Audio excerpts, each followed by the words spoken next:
सभी का स्वागत है। गुड मॉर्निंग, मैं मणिभूषण मिश्रा आप लोगों का स्वागत करता हूं सीएल कैरियर एकेडमी के प्लेटफॉर्म पर। चलिए आज हम पढ़ेंगे आज के करंट अफेयर्स के बारे में, बेहद महत्वपूर्ण प्रश्न और इसके शानदार एक्सप्लेनेशन, और इसके साथ देश दुनिया की खबर, राष्ट्रीय अंतर्राष्ट्रीय घटनाओं पर आधारित इसमें स्टैटिक जीके के प्रश्न भी शामिल किए जाएंगे जो बेहतरीन तरीके से आपके परीक्षाओं के लिए महत्वपूर्ण होगा। सीजीएल, एसएससी के सभी परीक्षाओं और सभी प्रतियोगी परीक्षाओं के लिए समान रूप से उपयोगी है। पहला प्रश्न है, हाल ही में किस देश में सबसे लंबी यात्री ट्रेन का संचालन का रिकॉर्ड बनाया गया है? रिकॉर्ड बना है सबसे लंबी यात्री ट्रेन के संचालन का रिकॉर्ड। तो इसका सही जवाब हो जाएगा स्विट्जरलैंड। स्विट्जरलैंड बिल्कुल सही जवाब। यह जो सबसे लंबी जो यात्री ट्रेन है, यह जो चलाई गई है, यह 100 डिब्बों वाली है। 100 डिब्बों वाली ट्रेन है। ध्यान रखेंगे, 100 डिब्बों वाली ट्रेन, और इसकी जो लंबाई है ना, इसकी जो लंबाई है वो है 1910 मीटर, अर्थात लगभग 2 किलोमीटर। 2 किलोमीटर की है इसकी लंबाई। तो दुनिया की सबसे लंबी है ना, सबसे लंबी, विश्व की सबसे लंबी है, विश्व की सबसे लंबी ट्रेन, उस विश्व की सबसे लंबी यात्री ट्रेन भी है। भारत में अगर हम बात करें, भारत में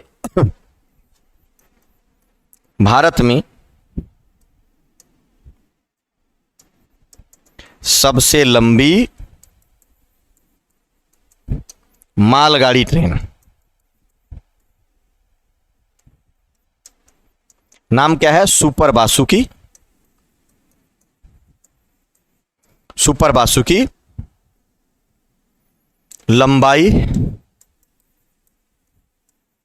3.5 किलोमीटर, 296 डिब्बे हैं, डिब्बे लगे थे। कब चला? 15 अगस्त 2022 को, है ना। तो याद रखिएगा ये भारत में है सबसे लंबी ट्रेन, और अभी दुनिया की सबसे लंबी यात्री ट्रेन चली है, 100 डिब्बों वाली ट्रेन है, स्विट्जरलैंड में चली है। स्विट्जरलैंड की जो राजधानी है ना, वो बर्न है। स्विट्जरलैंड की राजधानी कहाँ है? बर्न। मुद्रा जो है वो है फ्रैंक, याद रखेंगे। तो ये ध्यान रखिएगा, एक यूरोपीय देश है Switzerland, that is a very very most important है। ये सारी बातें याद रखिएगा। चलिए अगले प्रश्न पर आते हैं। म्युनिसिपल बॉन्ड जारी करने वाला दूसरा शहर बना है। क्या जारी करने वाला? म्युनिसिपल बॉन्ड जारी करने वाला दूसरा शहर बना है। बहुत ही महत्वपूर्ण है, वेरी वेरी मोस्ट इंपॉर्टेंट है, वेरी वेरी इंपॉर्टेंट है। ध्यान रखिएगा, सभी लोग इस वीडियो को लाइक अवश्य करें, प्लीज लाइक दिस वीडियो। सभी लोग इसको लाइक अवश्य करें। चलिए, तो इसका जो है जब दूसरा शहर जो होगा ना, ये हो जाएगा बड़ोदरा, और बड़ोदरा जो है ये है गुजरात में। गुजरात का बड़ोदरा दूसरा शहर बना है म्युनिसिपल बॉन्ड जारी करने वाला। म्युनिसिपल बॉन्ड जारी करके पैसे जो है यहां से उगाए जाते हैं। अब एक चीज देखें, पहला कौन सा है? तो देश का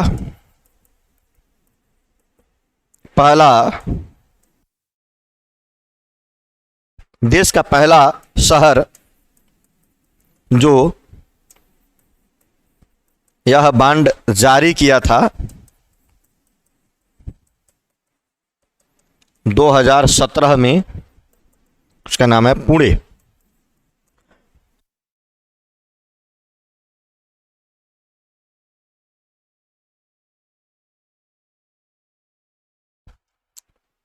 तो पुणे पहला शहर है जिसने यह बॉन्ड जारी किया।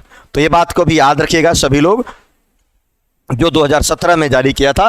अब दूसरा शहर बन गया बड़ोदरा। बड़ोदरा जो है वो गुजरात में है, म्युनिसिपल बॉन्ड जारी करने वाला दूसरा शहर। भारतीय सेना ने कहां पर पुष्पांजलि समारोह का आयोजन किया है? पुष्पांजलि समारोह का आयोजन किया तो 1947 में भारत पाकिस्तान युद्ध के दौरान शहीद हुए मेजर सोमनाथ के सम्मान देने के लिए श्रीनगर में। इसका क्या जवाब होगा? Srinagar is the right answer. 1947 के भारत पाक युद्ध में शहीद हुए मेजर सोमनाथ को श्रद्धांजलि देने के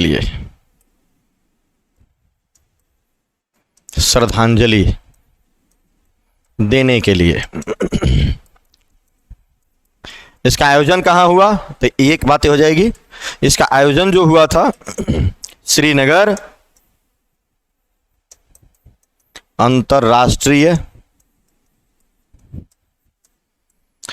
अंतर्राष्ट्रीय हवाई अड्डे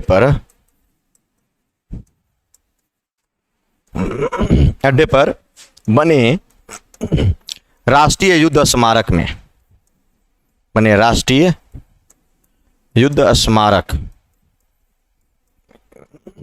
तो यहां पर आयोजित किया गया। तो ध्यान रखिएगा, मेजर सोमनाथ को श्रद्धांजलि देने के लिए इनको परमवीर चक्र विजेता है। मेजर सोमनाथ जो है ना, ये मेजर सोमनाथ परमवीर चक्र विजेता, वीर चक्र विजेता श्रीनगर में आयोजित हुआ। याद रखिएगा, भारतीय सेना ने आयोजित किया पुष्पांजलि समारोह। हाल ही में इजराइल के नए प्रधानमंत्री कौन बने हैं? इजराइल के नए प्रधानमंत्री कौन बन गए हैं? तो छठी बार इजराइल के प्रधानमंत्री का शपथ लिया है बेंजामिन नेतन्याहू। इसका सही जवाब होगा बिल्कुल C is the right answer. Benjamin Netanyahu Israel के नए प्रधानमंत्री बने हैं और ये 6वीं बार पीएम बने हैं। 6वीं बार पीएम बने हैं इजराइल के नए प्रधानमंत्री बेंजामिन नेतन्याहू। प्रधानमंत्री नरेंद्र मोदी ने बिल्कुल इनको जो है बधाइयां दी हैं। 120 संसदीय सीट में से 120 संसदीय सीट में से इनको 64 सीट मिला है।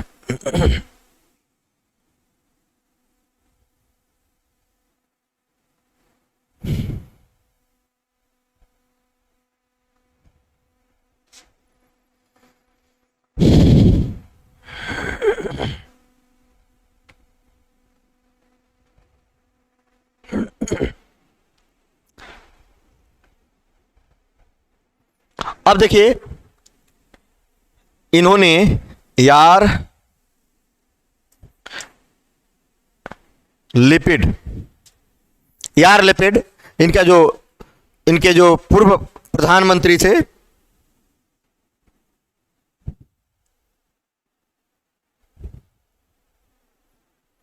छठी बार जो है देंगे यार लेपिड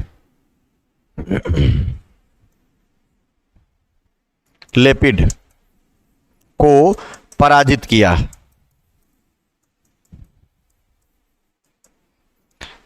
संसद के 120 सीटों में से 64 सीट हासिल किया इन्होंने, बेंजामिन नेतन्याहू ने हासिल किया। इजराइल के संसद का नाम, इजराइल की राजधानी यरूशलेम, मुद्रा न्यू शेकेल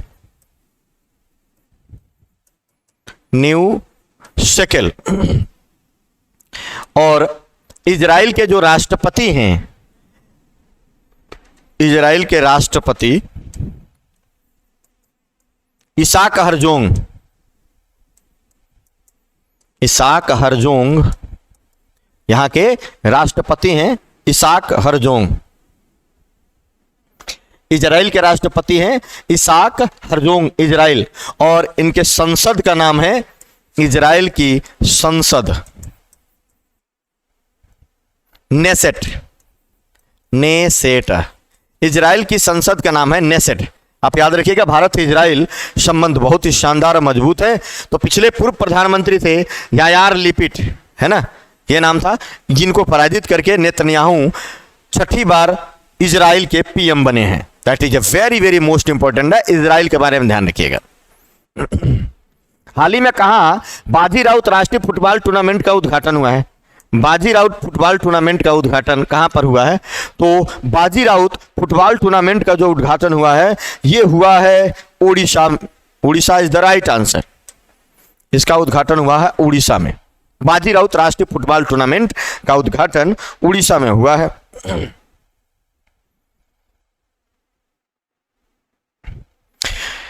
धर्मेंद्र प्रधान ने ढेंकनाल उड़ीसा में बाजी राउत राष्ट्रीय फुटबॉल टूर्नामेंट का उद्घाटन किया। उद्घाटन किसने किया? कहां हुआ? ओडिशा के ढेंकनाल में। ढेंकनाल में, ओडिशा के ढेंकनाल में धर्मेंद्र प्रधान ने, जो हमारे शिक्षा मंत्री हैं, धर्मेंद्र प्रधान ने उद्घाटन किया।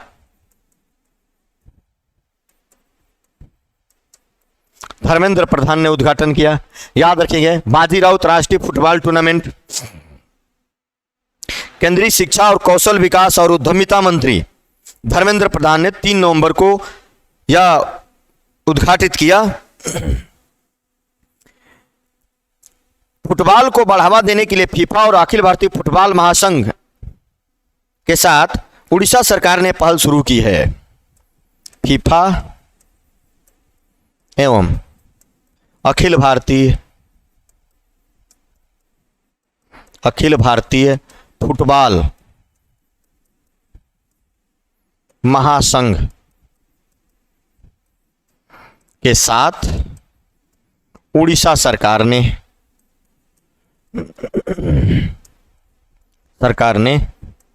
4 स्कूलों के साथ पहल शुरू की है। 4 स्कूलों के साथ यह पहल शुरू की है। यह पहल शुरू की है, ध्यान रखिएगा।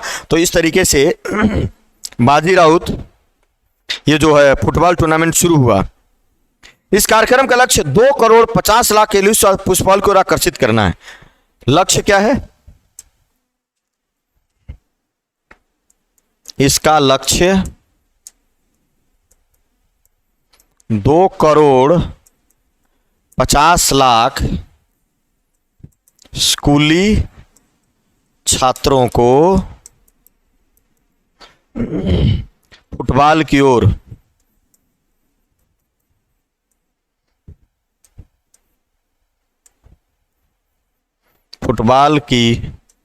ओर आकर्षित करना है।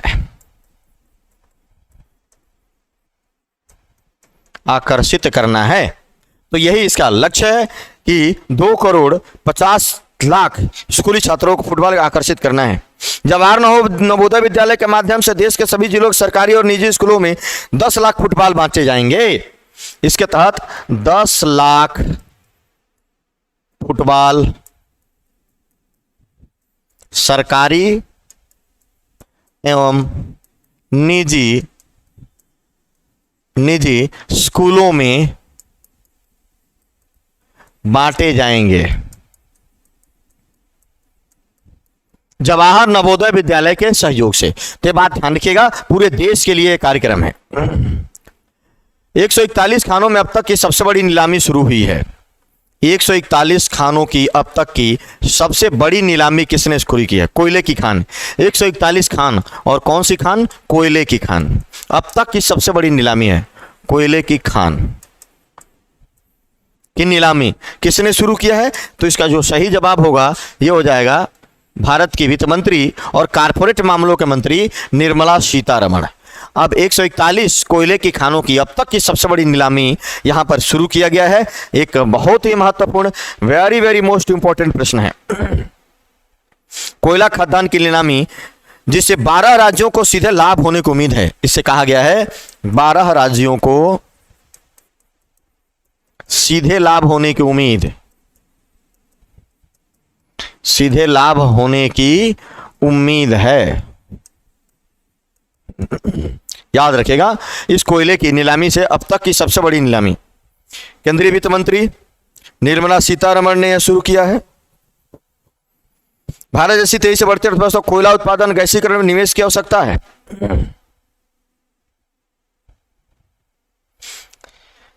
71 नई कोयला खदानें,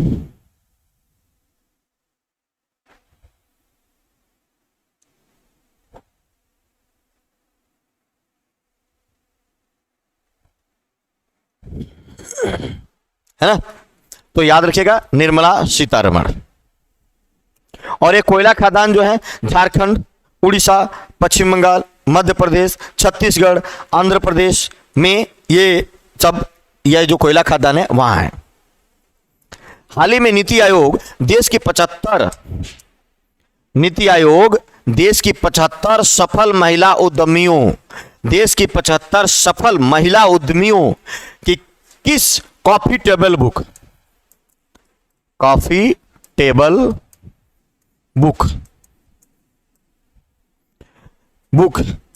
ये जो है कि चौथे संस्करण का लोकार्पण किया है। किसने? नीति आयोग ने किया है। तो 75 सफल उद्यमी जो है ना, उनके लिए एक कॉफी टेबल बुक के चौथे संस्करण का लोकार्पण किया है। इसका नाम है innovation for you. Innovation for you, इसका जो है बी सही जवाब होगा। Innovation for you coffee table book है ना। Innovation for you coffee table book इसका सही जवाब होगा। 75 सफल उद्यमियों को इसके लिए लाया गया है, चौथे संस्करण का लोकार्पण कर दिया गया है। चलिए, वित्तीय साक्षरता को बढ़ावा देने के लिए इंडिया पोस्ट पेमेंट बैंक द्वारा कौन सा कार्यक्रम शुरू किया गया है? वित्तीय साक्षरता को बढ़ावा देने के लिए याद रखेंगे, फाइनेंशियल लिटरेसी को बढ़ावा देने के लिए किसके द्वारा? इंडिया पोस्ट पेमेंट बैंक के द्वारा कौन सा कार्यक्रम शुरू किया गया है? तो यह शुरू किया गया है निवेशक दीदी। सी बिल्कुल सही जवाब होगा इसका। आप लोग देखेंगे इसका जो सही जवाब है वो है सी, निवेशक दीदी कार्यक्रम बिल्कुल सही जवाब होगा। निवेशक दीदी कार्यक्रम किसने शुरू किया? इंडिया पोस्ट पेमेंट बैंक ने।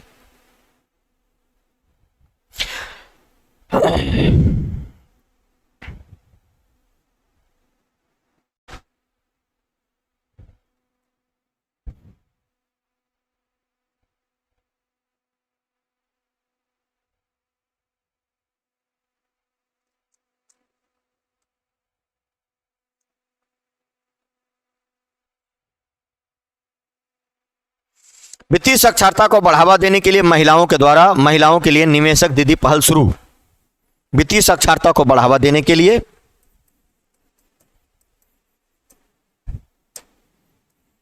वित्तीय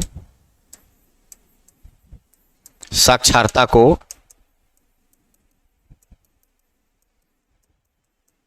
बढ़ावा देने के लिए महिलाओं के द्वारा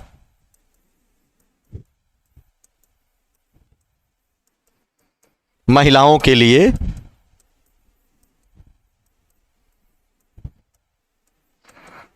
के लिए निवेशक दीदी, है ना, निवेशक दीदी कार्यक्रम शुरू किया गया। और ये शुरू कहां किया गया है यह कार्यक्रम? तो यह कार्यक्रम शुरू किया गया है जम्मू कश्मीर में। कहां शुरू किया गया है? एक निवेशक शिक्षा जागरूकता और संरक्षण सम्मेलन आयोजित किया गया, जिसको कहा जा रहा है निवेशक दीदी।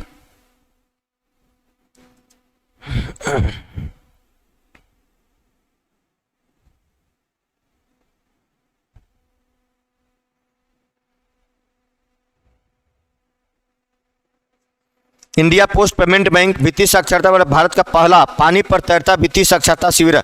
इसके लिए पानी पर तैरता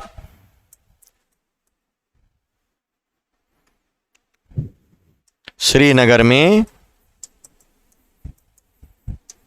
पानी पर तैरता एक शिविर आयोजित किया गया।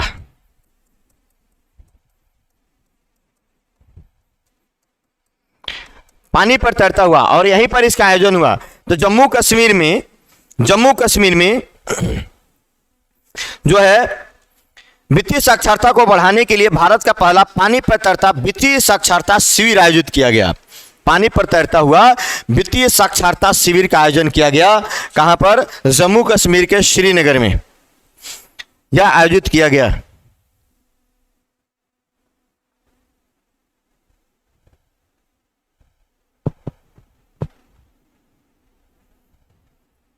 संचार मंत्रालय, भारत सरकार के डाक विभाग के, इंडिया पोस्ट पेमेंट बैंक है ना, संचार मंत्रालय और इंडिया पोस्ट पेमेंट बैंक, यहां संचार मंत्रालय के साथ भी संचार मंत्रालय प्लस इंडिया पोस्ट, संचार मंत्रालय और इंडिया पोस्ट के साथ। तो निवेशक दीदी ध्यान रखिएगा, श्रीनगर में आयोजन हुआ इसका। निवेशक दीदी श्रीनगर, जम्मू कश्मीर।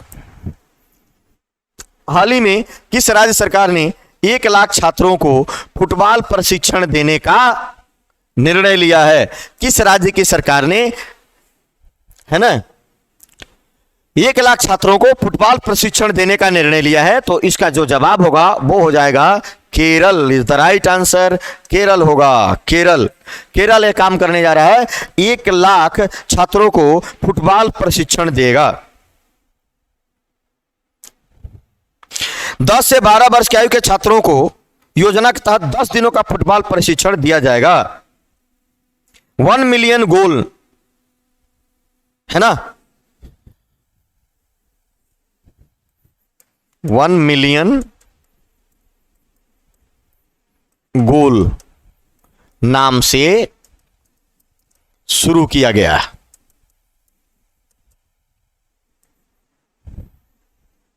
वन मिलियन गोल नाम से यह कार्यक्रम शुरू किया गया है, याद रखेंगे आप लोग।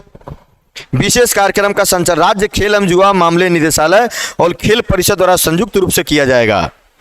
राज्य खेल एवं युवा मामले निदेशालय और खेल परिषद के द्वारा किया जाएगा।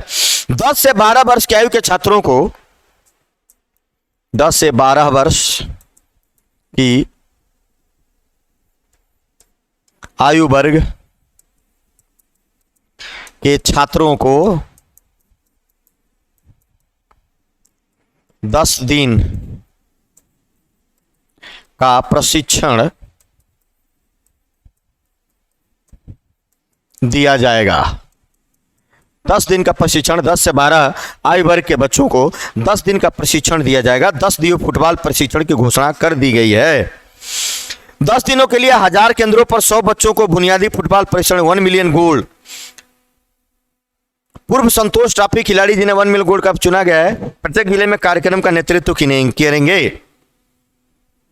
सरकार द्वारा स्वास्थ्य पीढ़ी को बढ़ाने के लिए उद्देश्य से शुरू किए गए नशा विरोधी कार्यक्रम से नो टू ड्रग्स को 1 मिलियन गोल्ड कार्यक्रम के साथ अधिकतम प्रचार दिया जाएगा। स्थानीय निकायों, शैक्षणिक संस्थानों, खेल संगठनों के सहयोग से किया जा रहा है। एक बयान में मंत्री के हवाले से यह कहा गया। तो ध्यान रखिए, फुटबॉल विश्व कप के कुछ हफ्ते पहले ही यह किया जा रहा है। राज्य खेल और युवा मामले निदेशालय खेल परिषद द्वारा संयुक्त रूप से। तो केरल की राजधानी है तिरुवनंतपुरम। मुख्यमंत्री हैं पिनराई विजयन और आरिफ मोहम्मद खान केरल के राज्यपाल हैं। हाल ही में किस राज्य की सरकार ने स्कूली छात्रों के लिए प्रतिष्ठित 10 मिनट का योग अनिवार्य किया है? किस राज्य की सरकार ने 10 मिनट का योग को अनिवार्य किया है स्कूली छात्रों के लिए? प्राथमिक और माध्यमिक लेवल के जो स्कूली छात्र हैं उनके लिए है ये। तो यह किया है कर्नाटक राज्य की सरकार ने स्कूली छात्रों के लिए प्रतिदिन 10 मिनट का योग का एक कार्यक्रम अनिवार्य किया है कि स्कूलों में 10 मिनट का योग आयोजित किया जाए। 10 मिनट का योग और ध्यान सभी प्राथमिक और माध्यमिक विद्यालयों में, सभी प्राथमिक और माध्यमिक विद्यालयों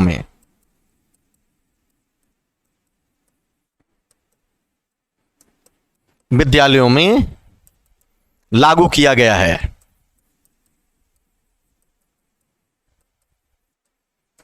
सभी प्राथमिक और माध्यमिक विद्यालयों में लागू किया गया है। याद रखिएगा, 10 मिनट के लिए ध्यान सत्र आयोजित हो रहा है। योग 10 मिनट का ध्यान सत्र बच्चों के मानसिक एकाग्रता, स्वास्थ्य में सुधार, शारीरिक और मानसिक तनाव को कम करने में मदद करेगा। सहन शक्ति और एकाग्रता में सुधार आएगी। तो इस तरीके की अच्छी आदतों विकसित करने के लिए किया गया है 10 मिनट का